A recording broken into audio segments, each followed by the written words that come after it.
भजो गिरिधर गोविंद गोपाला।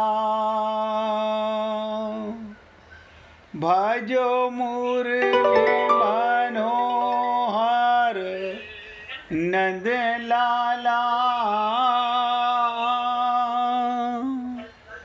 भजो मुरली मनोहर नंद लाला। भजो गिरिधर गोविंद गोपाला। भजो गिरिधर गोविंद गोपाला। भजो मुरली मनोहर नंद लाला। भजो मुरली मनोहर नंद लाला।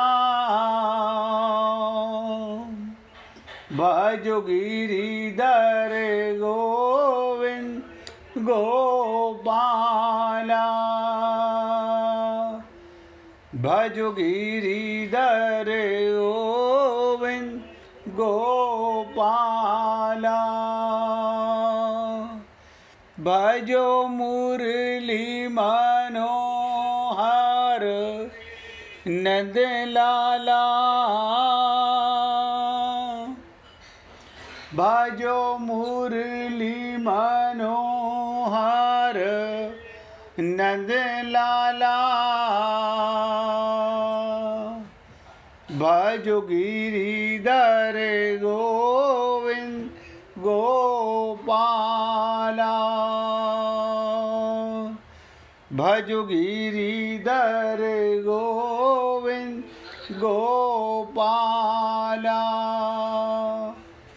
बोलिए वृंदावन बिहारी लाल की जय। जय जय श्री राधे। जय जय श्री राधे। सभी भक्तों से निवेदन, बहुत एकाग्रचित होकर सत्संग के प्रत्येक शब्द को पूरी एकाग्रता के साथ हृदयंगम करें। ऐसा नज़र आता है कि हमारा एक पुर्जा ऐसा बिगड़ा हुआ है जिसके कारण हमारा कल्याण नहीं हो पा रहा। उसे कहते हैं बुद्धि। हम सबका बुद्धि में ऐसा अज्ञान भर चुका है, ये मिटेगा कैसे? कल मैं ये बात क्यों बोल रहा हूँ? भगवान कहते हैं जो व्यक्ति की बुद्धि में भोग और ऐश्वर्य अत्यंत आसक्त है, जो भोग में और ऐश्वर्य में बहुत ज़्यादा फंसा हुआ है, उन जीवों का परमात्मा में एक निश्चय वाली बुद्धि नहीं होती, डगमग बुद्धि होती है। विजय भाई मोबाइल की आवाज़ बंद कर लेना अपनी। तो ये बहुत ध्यान से सुनिएगा, आपको और हमें अपने आप को नज़र नहीं आएगा कि हमारी बिगड़ी हुई बुद्धि है। क्यों? आपकी बुद्धि आपके खिलाफ डिसीजन नहीं ले सकती। हमारी बुद्धि में जो कुछ है वो तो हम यही मानते हैं बिल्कुल सही है। ये तो भगवान और संत महात्माओं की कृपा है जो आप और हम लोग ये समझ पा रहे हैं।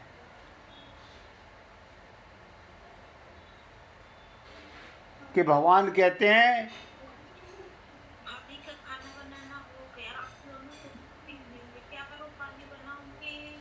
भाई जी आप भी अपने मोबाइल की आवाज़ बंद कर लीजिए। परमात्मा में एक निश्चय वाली बुद्धि हमारी नहीं है।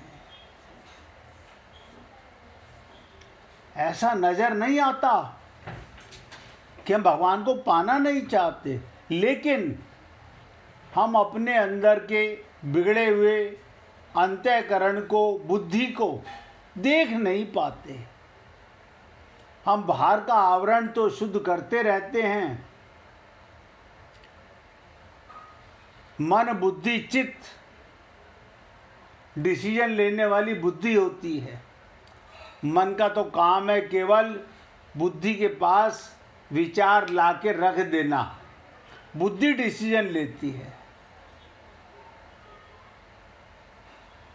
आज तक तो यही हो रहा है, और भगवान बता रहे हैं परमात्मा में एक निश्चय वाली बुद्धि नहीं होती। एक धारणा, एक संकल्प, एक निश्चय।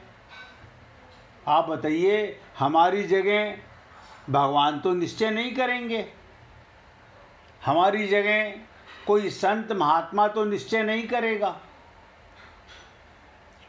ये डिसाइड तो आपको करना है कि मुझे अपना कल्याण करना है या नहीं करना।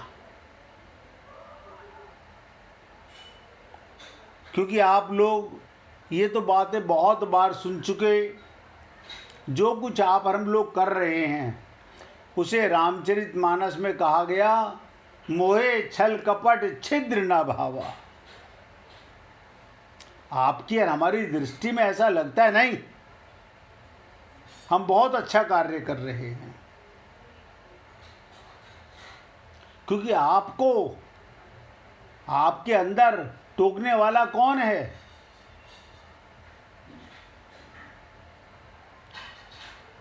ते भगवान की विशेष कृपा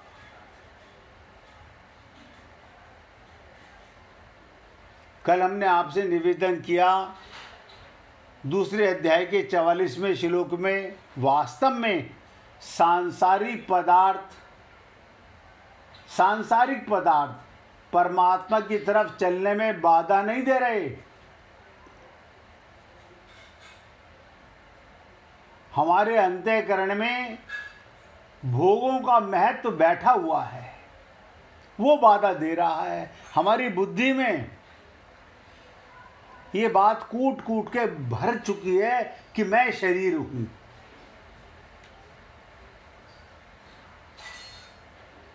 भर चुकी है।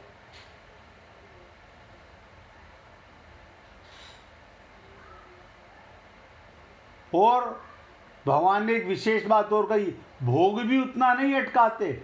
भोग तो सभी भोगते हैं, संत महात्मा भी इस शरीर के प्रत्येक इंद्रिय का उपभोग करते हैं, लेकिन उन भोगों का महत्व, इंपॉर्टेंस हमें अटकाती है।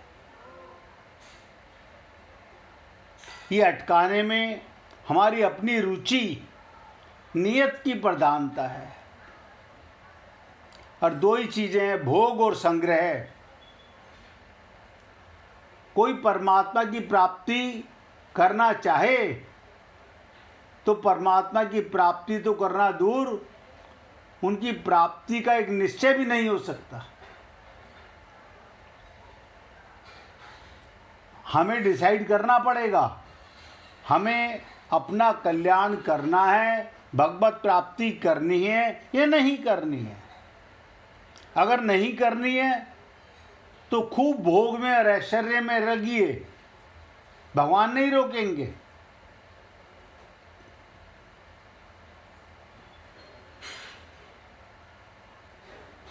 कारण परमात्मा की तरफ चलने की रुचि और भवों की रुचि भी है। एक साथ दो काम नहीं हो सकते। नौका या तो इस तरफ जाएगी या इस तरफ जाएगी, एक मार्ग हमें चुनना होगा। तो कल जो आपसे निवेदन किया गया, जब तक भोग और संग्रह में, मान बढ़ाई में, आराम में, सुख सुविधा में रुचि है, तब तक कोई एक निश्चय करके परमात्मा में नहीं लग सकता, क्योंकि उसका अंतःकरण भोगों की रुचि द्वारा हर लिया गया है। बताइए, हमारे अंतःकरण का हरण हो चुका है। उसकी जो शक्ति थी वो भोग और संग्रह में लग गई है, यानी miss use of your power, हमने अपनी शक्ति का दुरुपयोग किया है। अब छोटी सी चर्चा और इस पर सुन लीजिएगा। हमने कहा था कि कल इसी श्लोक पर और थोड़ी सी चर्चा करेंगे, इसके बाद आगे बढ़ेंगे। भगवान कहते हैं अपने कल्याण में, हम सब अपना कल्याण करना चाहते हैं। अगर कोई बाधा है, रुकावट है, वो हमारे भोग और ऐश्वर्य है। ऐश्वर्य किसे कहते हैं? संग्रह को, यानी हम जोड़ने में लगे हुए हैं, संग्रह करने में लगे हुए हैं। सबको पता है एक बाल भी आगे नहीं जाएगा। जैसे जाल में फंसी हुई मछली आगे नहीं बढ़ सकती, ऐसे ही भोग और संग्रह में फंसा हुआ मनुष्य की दृष्टि परमात्मा की तरफ बढ़ ही नहीं सकती। और आप हम लोग माया के जंजाल में बुरी तरह फंसे हुए हैं।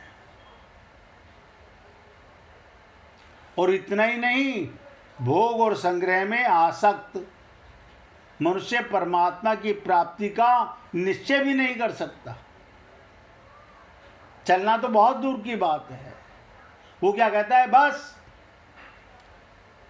एक सीमा तक धन कमा लूं, एक सीमा तक भोग भोग लूं, उसके बाद ऐसा कभी नहीं हो सकता।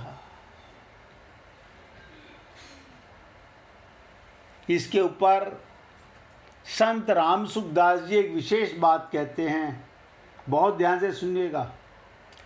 जो संसार को सच्चा मानता है, बड़ी सरल बात कही है। आप और हम लोग शरीर को सच्चा मानते हैं, संसार को सच्चा मानते हैं। इसका मतलब क्या हुआ? हम माया को सच्चा मानते हैं। उसके लिए कर्म योग शीघ्र सिद्धि देने वाला है। कर्म योगी अपने कर्तव्य कर्मों के द्वारा संसार की सेवा करता है, अर्थात प्रत्येक कर्म निष्काम भाव से केवल दूसरों के हित के लिए करता है। वो दूसरों के सुख के सुखी और दूसरों के दुख से दुखी होता है। दूसरों को सुखी देखकर प्रसन्न होने से उसमें भोग की इच्छा नहीं रहती,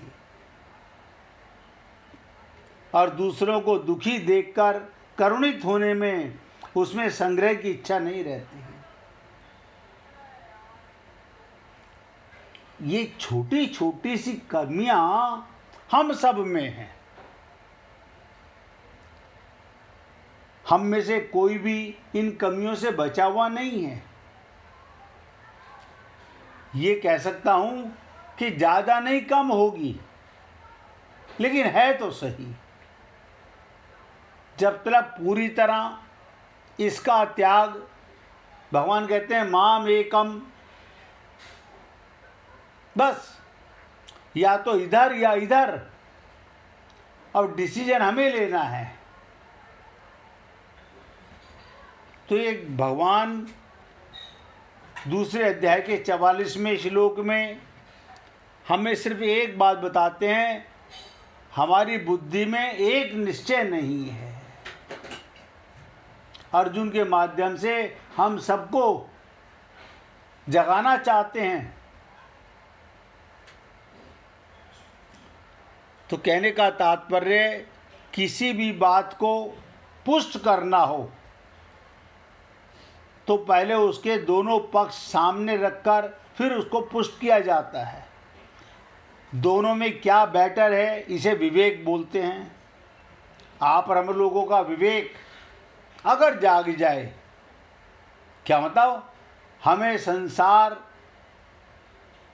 का सुख चाहिए या आत्मा का सुख चाहिए, हमें शरीर का सुख चाहिए या आत्मा का सुख चाहिए, हमें माया का सुख चाहिए या परमात्मा का परम आनंद चाहिए। यानी भगवान का आनंद परम आनंद और माया का आनंद टेम्परेरी आनंद। क्या मतलब, संसार का कोई ऐसा सुख नहीं जो एक बार मिलना चालू हो और बढ़ता जा रहा है, कम होता चला जाता है। और भगवान का प्रेम एक बार बढ़ने लगा तो बढ़ता ही चला जाता है। तो भगवान यहाँ पर एक बात हमारे को बताना चाहते हैं, सकाम भाव और निष्काम भाव। कर्म योनि में बिना कर्म के नहीं रह सकते, शरीर मिला है, शरीर के भोगों के बिना नहीं रह सकते। ध्यान दीजिएगा। तो क्या कहते हैं, निष्काम भाव से। भगवान निष्काम भाव को पुष्ट करना चाहते हैं।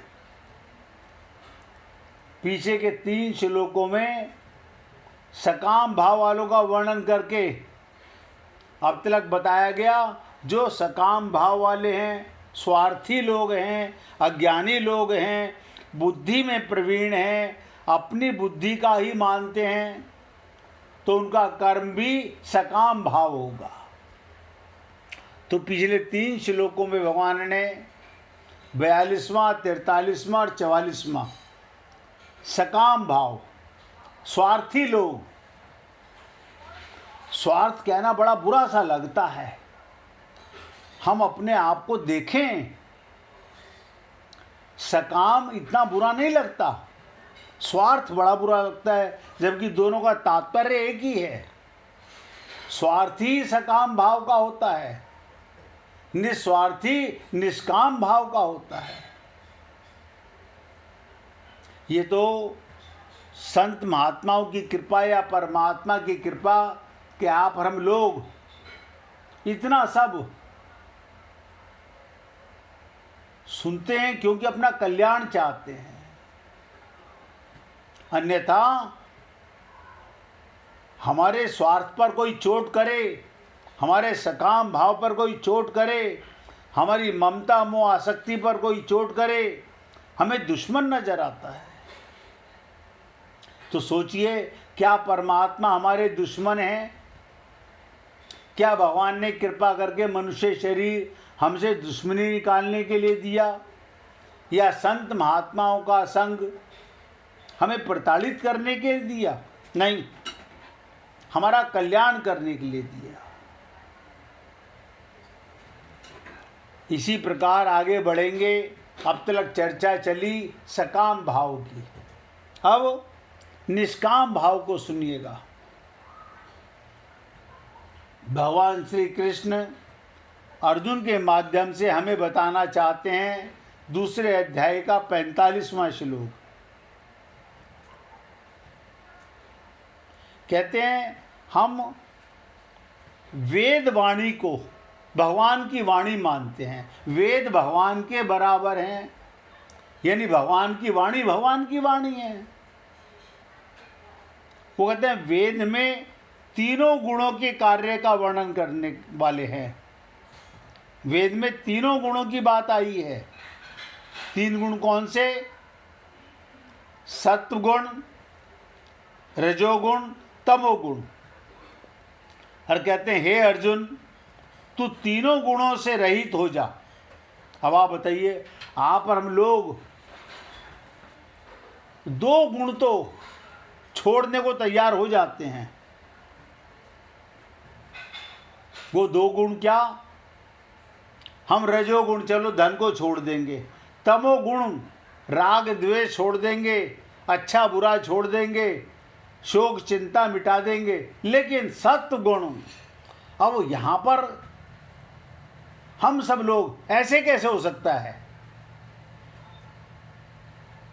सत्व गुण भी माया का गुण है। आप अपने मन में तसल्ली ले लेते हो, हमने पूजा की, हमने पाठ किया, हमने गीता पढ़ी, हमने रामायण पढ़ी, हम मंदिर गए, ये भी सत्व गुण है माया का गुण। ये ज़्यादा से ज़्यादा क्या करेगी? सत्व गुण का रिजल्ट नोट करो, स्वर्ग लोक की प्राप्ति, भगवान को नहीं मिला सकती। तो भगवान अर्जुन के माध्यम से मैं बताना चाहते तीनों गुण, हे अर्जुन तीनों गुणों से रहित हो जा। अब आप बताइए ये क्या मतलब हुआ? हम पूजा ना करें? नहीं, पूजा नहीं, प्रेम करो। ये तो आप भली प्रकार जानते हैं, कोई उपवास नहीं करता भगवत प्राप्ति के लिए। सब संसार में मंदिर जाते हैं संसार का, शरीर का, परिवार का सुख पाने के लिए, भगवान को पाने नहीं जाना। भगवान तो मिले हुए हैं। तो ये हमें लगता तो है सत्वगुण रजोगुण तमोगुण से अच्छा है, तमोगुण से रजोगुण अच्छा है, रजोगुण से सत्वगुण अच्छा है, लेकिन भगवत प्राप्ति में सत्वगुण भी रुकावट है। अन्यथा सोचिए, आज आप हम लोगों को सत्गुण करते करते तो जीवन गुजर गया, भगवान क्यों नहीं मिले? आत्मानुभूति क्यों नहीं हुई? तो भगवान सही मार्ग बताना चाहते हैं, हे अर्जुन तीनों गुणों से तू रहित हो जा। इससे क्या होगा? राग द्वेष द्वंद्व से रहित हो जा, निर्द्वंदा, निरंतर नित्य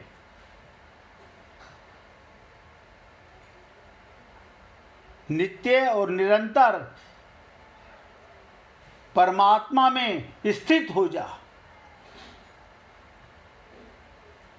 योग क्षेम चाहना भी मत रख, परमात्मा के परायण हो जा, आत्मवान बन। बताइए, आत्मवान। और आप हम लोगों को अनंत जन्मों में अनंत बार संत महात्माओं ने एक ही बात कही। मैं आप लोगों से बार बार कहता हूँ, हे पुण्य आत्माओं, ये शरीर का भ्रम, ये माया का भ्रम, शरीर की इम्पोर्टेंस बस ये है, इसमें तुम्हें आत्मज्ञान हो सकता है। शरीर को परमात्मा कभी नहीं मिल सकते, चाहे 1000 जन्म टक्कर मारते रहो मंदिरों में। सत्गुण अगर तत्व ज्ञान पर कन्वर्ट हो जाए, प्रेम पर चला जाए, तो फिर जो करे सो हरि करे। अभी तो हम लोग अपनी तरफ से करते हैं, फिर जो करे सो भगवान के शरणागत हो जाओ, तो आपसे जो करोगे वो भगवान का होगा। प्रत्येक कर्म भगवान के निमित्त, प्रत्येक वस्तु भगवान की, प्रत्येक व्यक्ति भगवान का। और भगवान ने एक शब्द बोला, परमात्मा परायण हो जा, आत्मवान हो जा। आत्मज्ञान होते क्या हुआ? मैं परमात्मा का हो गया। कमाल है। यानी हमें आत्मज्ञान, आत्मवान,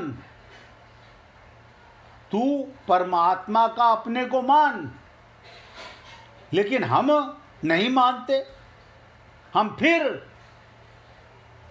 ब्राह्मण हैं, हम क्षत्रिय हैं, हम वैश्य हैं, ये हमारा ज्ञान है। अभी हमारी खोपड़ी में ऐसा ज्ञान भर चुका है। हम हैं आत्मा। अब बताइए, ब्राह्मण कौन है? जो ब्रह्म को जाने। अब जिसे आत्मज्ञान नहीं, वो ब्रह्म को कैसे जानेगा?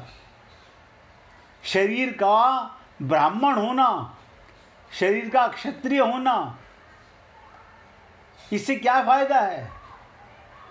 ब्रह्म को जानो, आत्मज्ञान, तुम परमात्मा की संतान हो। और ये मैं नहीं बोल रहा हूं, भगवान श्री कृष्ण कह रहे हैं, निर्योग क्षेम आत्मवान भव। हे अर्जुन, परमात्मा परायण हो जा। परायण माने आश्रित हो जा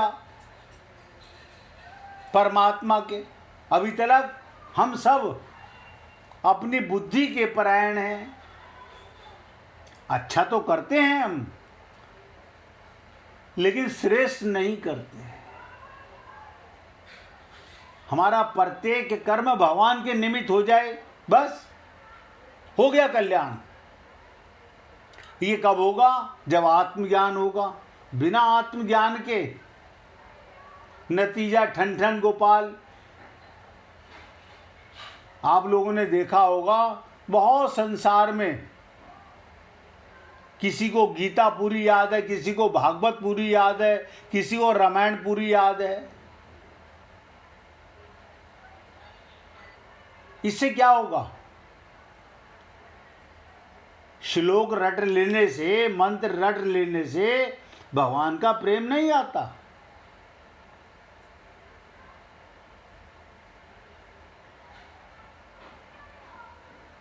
संबंध स्थापित होने से, अब हमने संबंध तो मान रखा है संसार में, और भगवान को पकड़ने चले हैं। हमें लगता ऐसा है, हम मंदिर जाते हैं, संत महात्माओं के पास जाते हैं, अब तो भगवान दौड़े चले आएंगे। अरे भगवान को कहाँ से दौड़ के आना है? भगवान तो तुम्हारे साथ ही रहता है। तुम भगवान की गोदी में ही तो रहते हो। हम सदा भगवान के साथ रहते हैं। आपको ताज्जुब होगा, आप गंदी से गंदी चीज में चले जाइए। आप टॉयलेट में जाते हो, भगवान को बाहर बिठा कर के जाते हो। मंदिर तो बाहर रहता है, अब परमात्मा अंदर रहते हैं। क्या बताइए, परमात्मा और आत्मा अशुद्ध नहीं होती। शरीर शुद्ध और अशुद्ध होता है। हम शरीर को शुद्ध करने में लगे हुए हैं, आत्मज्ञान की तरफ ध्यान ही नहीं जाता। इसलिए निवेदन कर रहा हूं, हमें आत्मज्ञान करना पड़ेगा। आत्मभाव, तुम आत्मा हो। आत्मा, शरीर में रहना ठीक है, शरीर से सेवा करना ठीक है, लेकिन बस एक धारणा मन में धारो, मैं परमात्मा का, परमात्मा मेरे। बस संसार में शरीर का संबंध है। शरीर और भोग प्रेमी में क्या अंतर है? क्या बोला? दोबारा बोलना भैया। शरीर और भोग प्रेमी में क्या अंतर है? बहुत सुंदर। देखिएगा, अगर आप और भोग कब समाप्त होता है? भोग कब समाप्त होता है? देखो, शरीर से ही तो है। हाँ, वो बहुत सुंदर है। शरीर को भोजन कराना, शरीर को सुलाना, शरीर को जगाना, शरीर को नहलाना, ये शरीर का भोग है, आत्मा का भोग नहीं है। लेकिन हमारी बुद्धि में अपने को शरीर मान लेना, वो अज्ञानता है। ऐसा नहीं है, जिसे आत्मज्ञान हो गया वो भोजन का भोजन नहीं करेगा, वो सोएगा नहीं, वो जागेगा नहीं, वो संसार की सेवा नहीं करेगा, वो भोगी नहीं रहेगा। अभी आप हम लोग इंद्रियों के सुख में सुख मानते हैं। हमें अभी शरीर का सुख सुख नजर आता है। अब रामकृष्ण परमहंस को गले में कैंसर है, वो बिना खाए भी सुखी रहते हैं क्योंकि उन्हें आत्मज्ञान हो गया। वो कहते हैं शरीर बीमार है, मैं बीमार नहीं हूँ। अब देखिएगा, आपने भैया पूछा शरीर का क्या है। शरीर बीमार है, शरीर का जन्म होता है, शरीर की शादी होती है, शरीर से बच्चे होते हैं, लेकिन आत्मा के बच्चे नहीं होते। सब बच्चे परमात्मा के ही होते हैं। आत्मज्ञान होते ही अपने बच्चों में भी परमात्मा नजर आने लग गया। तो शरीर का भोग अलग, आपका भोग परमात्मा का भोजन है। जैसे सत्संग है, ये आत्मा का भोजन है, ये शरीर का भोजन नहीं है। भगवान तो सब कुछ कर रहा है, शरीर भी वही पाल रहा है, सब कुछ वही कर रहा है, लेकिन हमें निमित्त बना रहा है। हम निमित्त नहीं बन रहे, हम अपने आप को मानते हम करता है।